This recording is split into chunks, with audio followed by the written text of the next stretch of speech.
Kahapon po, kami po ay naghain ng kaso sa Ombudsman laban kay Speaker Martin Romualdez. Sa Duterte senatorial lineup, mga kababayan, pakinggan po natin dahil siya po ang magiging bundok na haharang sa mga korap sa Senado. Pakinggan po natin Attorney Jimmy Bondo.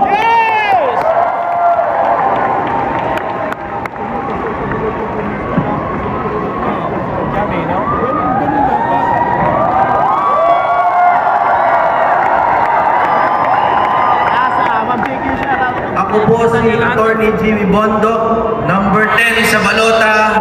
At sa araw na ito, buong puso at buong diwa ko pong ini-endorso si Pastor Apollo Kibuloy. Pero bibigyan ko po kayo ng tatlong dahilan kung bakit po ang isang katulad ko ay sumusuporta kay Pastor Kibuloy. Una po, may tanong muna ako sa inyo. Ang dami nang nag-speech. Gusto nyo pa ba ako mag-speech? O kantahan ko na lang kayo? Ha? Ano? Ganyan naman ang ugali nyo eh.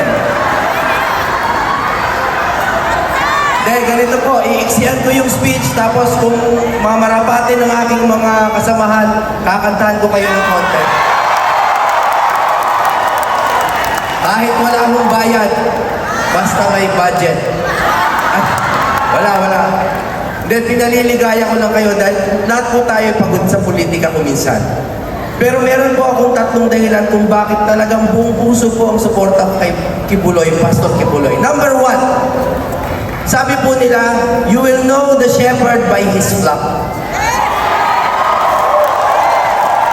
Diba? I know my sheep and my sheep know me.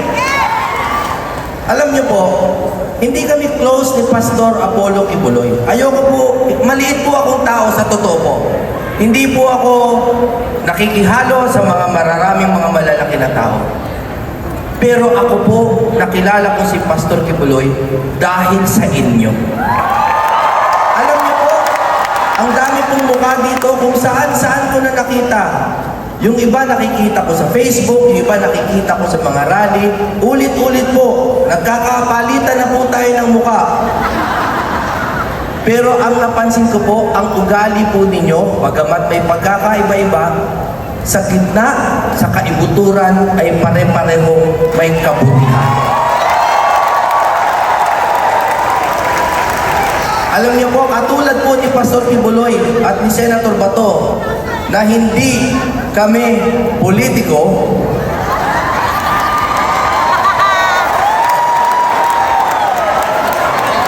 si Pastor leader. Tama? Si Senator Bato, fighter. Lalo naman ako hindi politiko. Kaya ako po, kahit nag-abogado ko, no, nag-senior ako po ang gusto ko pag-ibig lang. Kaya ako po, lover.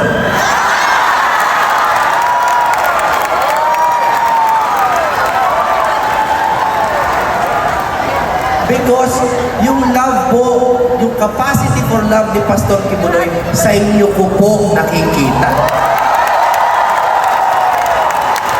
Iiksiyan ko na to dahil nasabi ko tatlong dahilan, tas kakantahan ko po kayo ng kaunti. Number 2, no? Si Pastor Kibuloy po ay nakakulong sa ospital. Tama ba yun? Kaya gusto ko po siya, bilang abogado, dito po lalabas yung aking konting fighter. Pahiram po, konti lang. Kahapon po, kami po ay naghain ng kaso sa Ombudsman laban kay Speaker Martin Romualdez.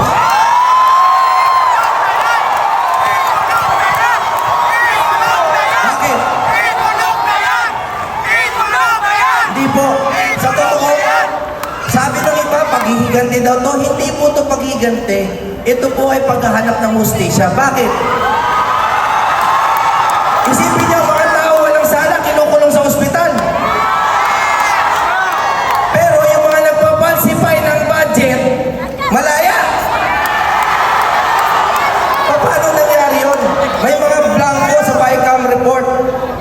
Pagpasa bigla sa Pangulo, may 241 billion na. Kaya po kami ay nag-file ng kaso na falsification of legislative documents at paglabag po sa RA 3019 or yung Anti-Graft and Corrupt Practices Act. Yan po ay hindi paghiganti.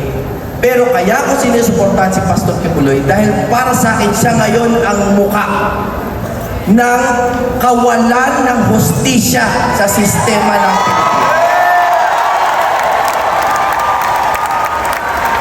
Pangatlo, dahil baka maubusan ako ng time para kumanta.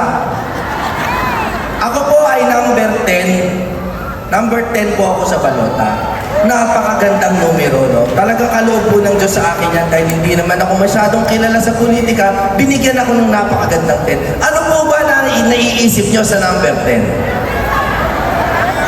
Commandments. The 10 Commandments. Kung ano-ano iniisip nyo, puro mali. 10 Commandments. At lahat po yan pinaglalaban ni Pastor Kibuloy.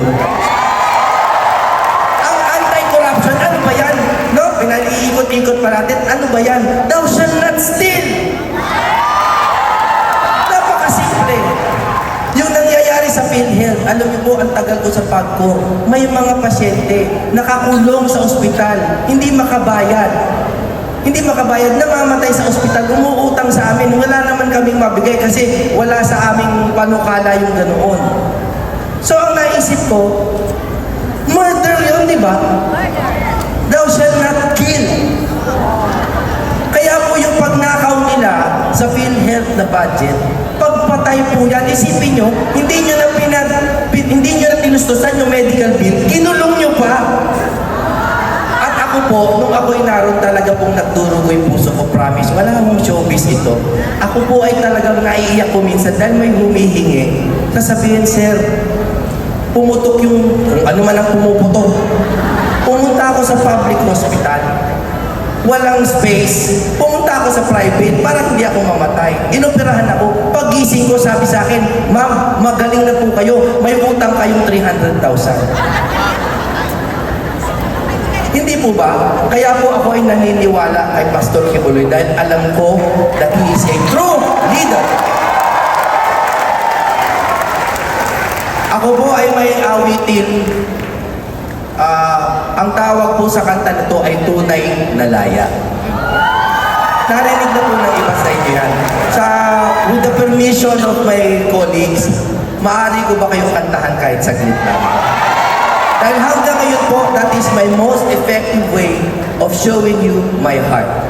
Ang puso ko po sa totoo sa inyo at ngayong gabing ito, binibigay ko po ang pusong ito kay Pastor Kibuloy. Naway siya ay bumalik na at maging isang leader, maging isang fighter, at maging isang lover.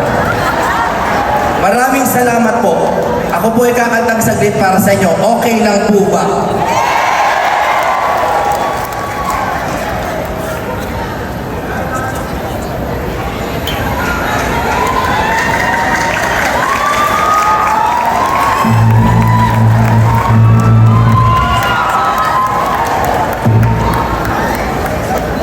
Okay, may setup ng konti. Pasensya na po kayo.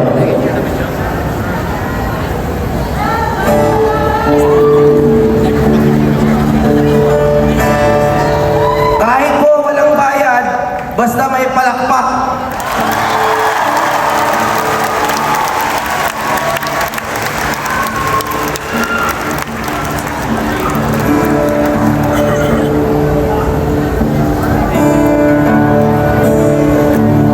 Nakihiram lang po ako ng gitara. Maraming salamat po sa nagpahiram ng gitara sa akin. Salamat po. Ang title po ng kanta to, ang pamagat ay Tunay na Laya.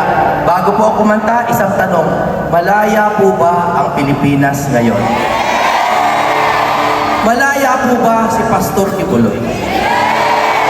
Si Colonel Grijaldo, malaya po ba? Malaya po ba tayo sa kahirapan? Ang mga vlogger, malaya bang magsalita? Pagdating po ng eleksyon, magwawakas yan at lahat tayo ay lalay.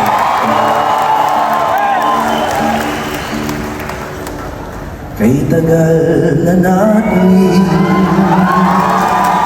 iwa-iwalay.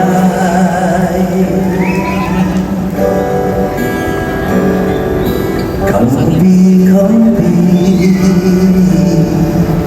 away-away.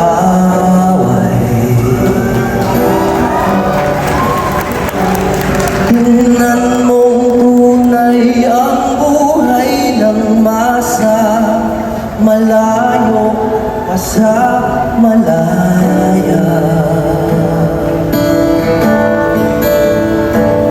Kay tagal pa natin magsasama-sama.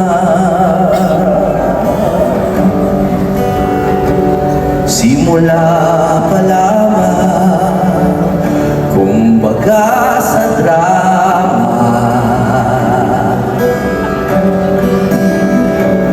Ang kinabukasan gaganda ang kulay, kung sangayon tayo sa tunay na kalayaan. Pinaglalaban ang kalayaan, may kabayaran. Nararapat lumaban isang pinuno, ang sukli ng bayan, masunuring puso. Kung sabay-sabay nating mahalin ang tuntunin, makakamit na ng bansa ang tunay na laya. Tunay na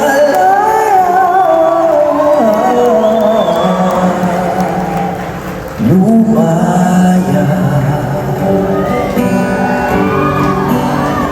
Kailan pa ba natin makikilala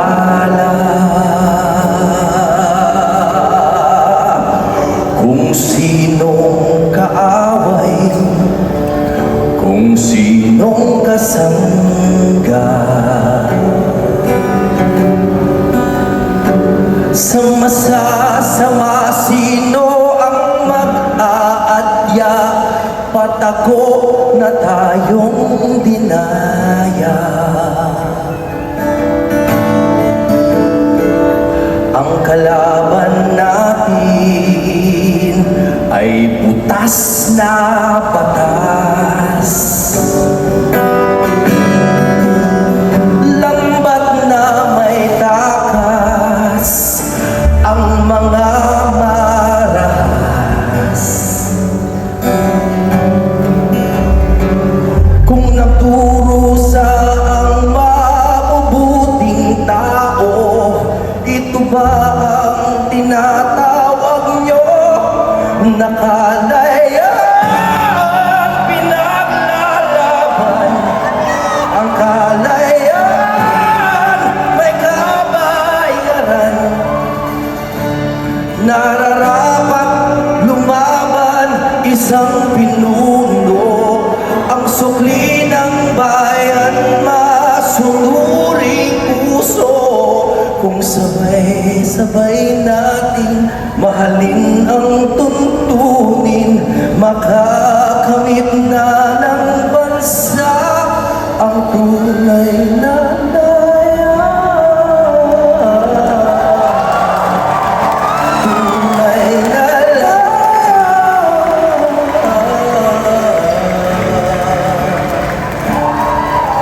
Pastor, lumaya. Maraming salamat po. PDP Laban Straight! Senator Bato de la Rosa! Senator Bongo! Iben! Salvador! Jamie Ito! Raul Lambino! Ang inyong lingkod! Senator Rodante Marcoleta! At Pastor Apollo C. Quiboloy!